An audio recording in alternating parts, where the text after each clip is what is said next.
Hi అండి, అందరికీ నమస్కారం. ఈరోజైతే నేను మష్రూమ్స్తో మంచి మసాలా గ్రేవీ చేయబోతున్నానండి. అది కూడా కాజు మష్రూమ్ మసాలా గ్రేవీ అనమాట.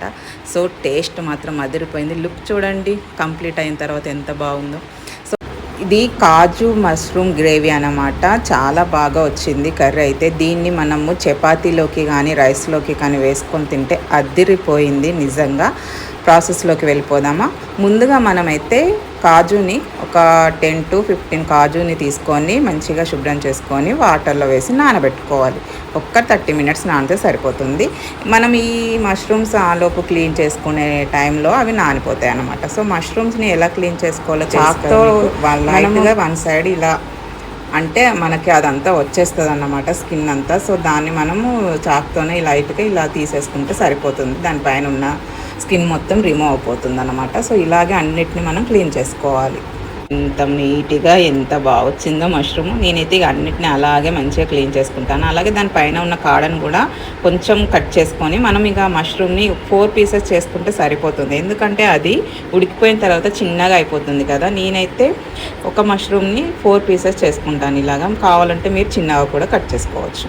సో ఇలా కట్ చేసుకొని నేనైతే గిన్నెలో వేసుకొని కొంచెం మనము ఉప్పు నీటితో వాష్ చేసుకుంటే సరిపోతుంది అన్నమాట. ఇలాగే అన్నిటిని క్లీన్ చేసుకోవాలి. నేనైతే ఇక్కడ 250 grams ఒక 3-4 తక్కువ ఉన్నాయన్నమాట నాకు. సో అన్ని మష్రూమ్స్కి నేనైతే 10 to 15 కాజుస్ని నానబెట్టుకున్నాను. సో ఇప్పుడు మనం ప్రాసెస్లోకి వెళ్ళిపోదాం. గిన్నె పెట్టి దాంట్లో ఆయిల్ అయితే వేసుకున్నాను నేను. అది వేడైన తర్వాత మనం క్లీన్ చేసి పెట్టుకున్నాం కదా మష్రూమ్స్ని కట్ చేసుకొని, సో వాటిని వేసుకొని వేయించుకోవాలి. అవి వేగుతున్న టైంలోని మరికొన్ని డ్రైడ్ కాజులను కూడా వేసుకోండి. ఒక 10 అలా, అంటే నానబెట్టినవి కాకుండా మామూలుగా వేరే కాజు ఉంటాయి కదా, ఆ కాజు కూడా ఒక 10 అలా వేసుకోండి. బాగుంటాయి అన్నమాట అవి కర్రీలో వేసుకుంటే కూడా. సో వేసుకొని మంచిగా వాటిని వేయించుకోవాలి. కొంచెం వేయించుకోవాలి, బాగా పెద్ద మంట పెట్టేసి వేయించుకుంటే అవి మొత్తము స్టిక్ అయిపోయి గట్టిగా అయిపోతాయి అన్నమాట. కొంచెం స్లిమ్లో పెట్టుకొని ఒక 10 minutes అక్కడే ఉండి నీట్గా వేయించుకోండి. అవి వేగుతున్న టైంలోనే నేనైతే మిక్సీ జార్లో ఒక 4 పెద్ద సైజు టమాటాలను తీసుకున్నాను గ్రేవీ కోసము.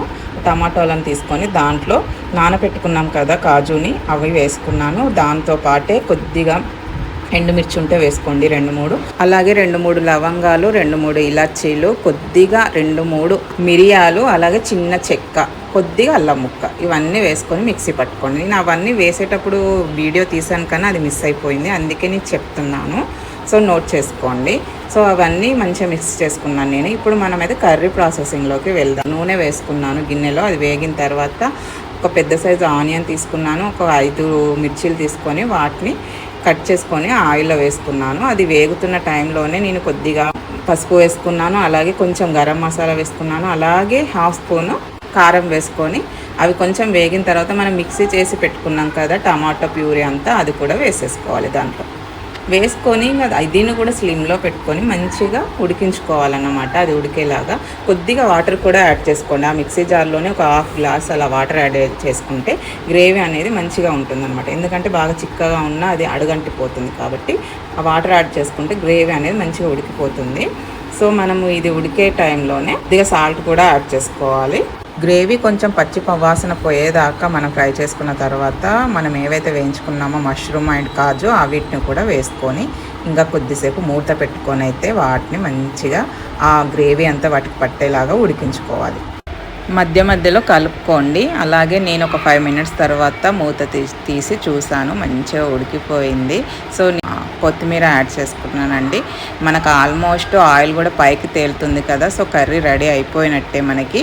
సో మంచిగా నీట్గా కలుపుకోండి. సో కలుపుకున్న తర్వాత 2 నిమిషాలు అయితే నేను ఇక మళ్ళీ మూత పెట్టుకున్నాను. సో నాకు చూడండి, మనకు ఆయిల్ మొత్తం పైకి ఇలా వచ్చేసిందంటే గ్రేవీ రెడీ అయిపోయినట్టే కర్రీ.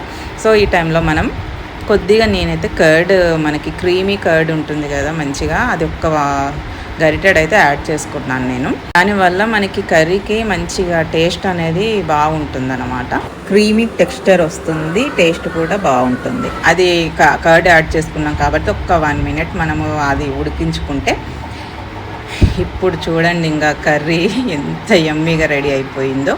బాగా ఆయిల్ అంతా పైకి తేలింది కదా, ఇంకా రెడీ అయిపోయింది మనకి కర్రీ. సో కొంచెం మనకు పైకి కిందికి అలా మిక్స్ చేసుకొని ఇంకా సర్వింగ్ బౌల్లోకి తీసేసుకోవడమే. ఎస్, ఇక రెడీ అయిపోయిందండి. నేనైతే సర్వింగ్ బౌల్లో తీసుకున్నాను. చూడండి ఎంత యమ్మీగా ఉందో. నిజంగా టేస్ట్ కూడా అంతే బాగా కుదిరింది. మనం మంచిగా కాజు అన్నీ వేసి చేసాం కదా, చాలా బాగా వచ్చింది. నేనైతే మీకు టేస్ట్ చూసి చెప్తాను ఎలా వచ్చిందో. స్మెల్ కూడా చాలా బాగుందండి. నాకైతే చాలా నచ్చింది నిజంగా. కొంచెం మసాలా తినని వాళ్ళైతే తక్కువ వేసుకొని చూడండి. మంచిగా స్పైసీగా అసలు టేస్ట్, ఆ కాజు టేస్ట్ అంత బాగా సెట్ అయిపోయింది. నాకైతే సాల్ట్ కానీ కారం కానీ అంతా మంచిగా సెట్ అయిపోయింది. మనం మసాలాలు ముందే మా టమాటో ప్యూరీలో కూడా వేసుకుంటాం కాబట్టి డ్రైడ్ మసాలా, తర్వాత నేను మసాలా పొడి కూడా వేసుకున్నాను కాబట్టి కారం 1 స్పూన్ వేసాను. సో మీరు అవన్నీ చూసుకొని యాడ్ చేసుకొని వేసుకోండి. టేస్ట్ మాత్రం అల్టిమేట్ వచ్చింది. మేమైతే నైట్ చపాతీ చేసుకున్నామండి. ఇంకా చపాతీలోకి అయితే టేస్ట్ అదిరిపోయిందనే అనిపించింది. నిజంగా చాలా బాగా కుదిరింది. చపాతీలో అయితే బాగా అనిపించింది. ఇంకా మష్రూమ్ కర్రీ మీకు ఎలా అనిపించింది? మష్రూమ్స్ కూడా మన హెల్త్కి చాలా మంచిదండి. వీక్లీ వన్స్ అన్న తినండి. వీడియో నచ్చితే లైక్ చేసి షేర్ చేసి సబ్స్క్రైబ్ చేసుకోండి.